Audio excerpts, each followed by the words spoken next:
Welcome to ICEF Monitor. I'm here with Mark Lucas. Thank you for coming, Mark. You're the director of IAE Global, and you have a big agency which is fairly successful in China, Asia, these parts of the world. And you also work with a lot of sub-agents. How does that work, and when did that start?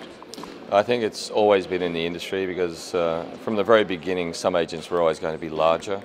Obviously, they had contracts, and the smaller agents were not able to get those contracts. So in Korea, in India, China, Vietnam, Indonesia, there's been this growing model where the bigger agents actually do get the contracts and they manage sub-agent networks.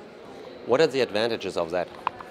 Main advantages for the institution especially is that they don't have the manpower to look after 100, 200, 300 agents.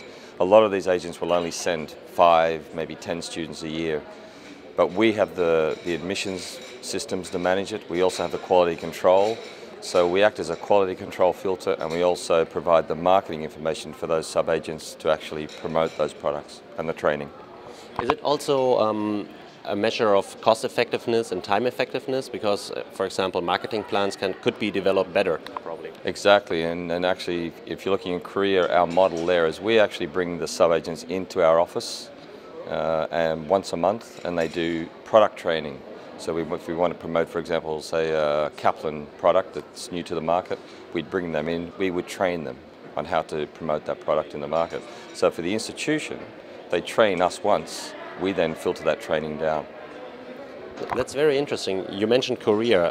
Let's go on through the biggest countries you work in. Can you give me an example? How do you work in India, for example? India, we actually have I employed what we call a channel partner manager from India. He was based in my Sydney office, and Chanpreet is now back in India, and he literally goes around India training sub-agents on how to sell our products.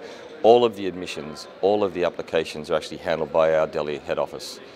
And India has areas that are specifically focused on certain countries. So certain places will only sell to the US, so he goes and trains them on our US products. Others only sell to Australia. He trains them on our Australian products.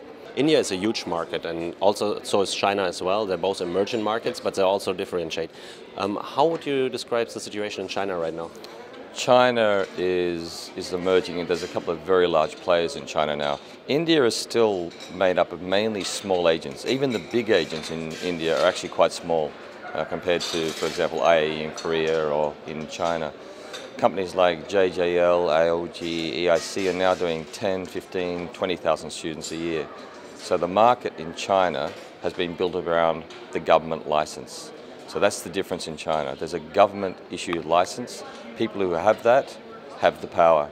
So all the other agencies who don't have that have to go through them. Very interesting. So there are a couple accredited agencies, you're saying? There's about 480 issued licenses across China, but a lot are inactive.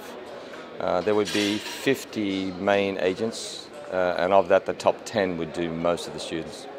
And you work with them? So if we have our own license. We have a license in Beijing and Hangzhou, and we basically have offices around China. Yeah.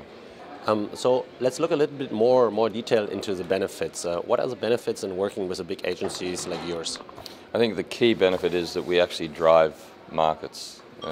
If a big agency like IAE, or for example in Russia, Students International, picks up a new product or a new institution, and they start to market it aggressively into the marketplace, the other agents underneath them actually will start to follow the trend. Students, once they get a brand in their name in the market, they actually will come to the agent and say, we want to go to this institution because they've heard about it. If they don't work with that institution, obviously they're going to approach them. So I can give examples of where we actually took products that had very little exposure in Korea, for example, and after 1 or 2 years of working with IAE, they were actually getting students from many other agents as well. So it's a very, very significant cost saving for them, so for the institutions. Can you give me more examples? For example, what you did in Brazil or Russia? In Russia, there would be someone like Students International, and I know that Oleg has been instrumental in actually driving some key products in the Russian market. For us, in countries like, if I went to India, we were very instrumental in driving some key markets like University of Technology Sydney, getting our product into the market and developing a marketing plan with them. In China, we focused on people that had pathways. Most Chinese agents didn't work with pathway colleges. They wanted to sell top-end universities or language, and we were able to train our officers how to promote pathway products like Into or Study Group, ASC products in the UK. And that now is becoming a significant part of our business plan. So how was the feedback there on the educator side, but also on the agent side in China? The educator side obviously is very happy. It's a new flow of students. From our offices in China, it's a very, very positive result, because instead of having a single student going to possibly a university where the remuneration isn't always that high, they're now getting maybe 3 payments for that student. So we call it pipeline business. So if they look after that student, they send them to a good institution, they could have income generated from that student for language, for example, a diploma in a pathway college, and into the university. So that becomes a 3-year student.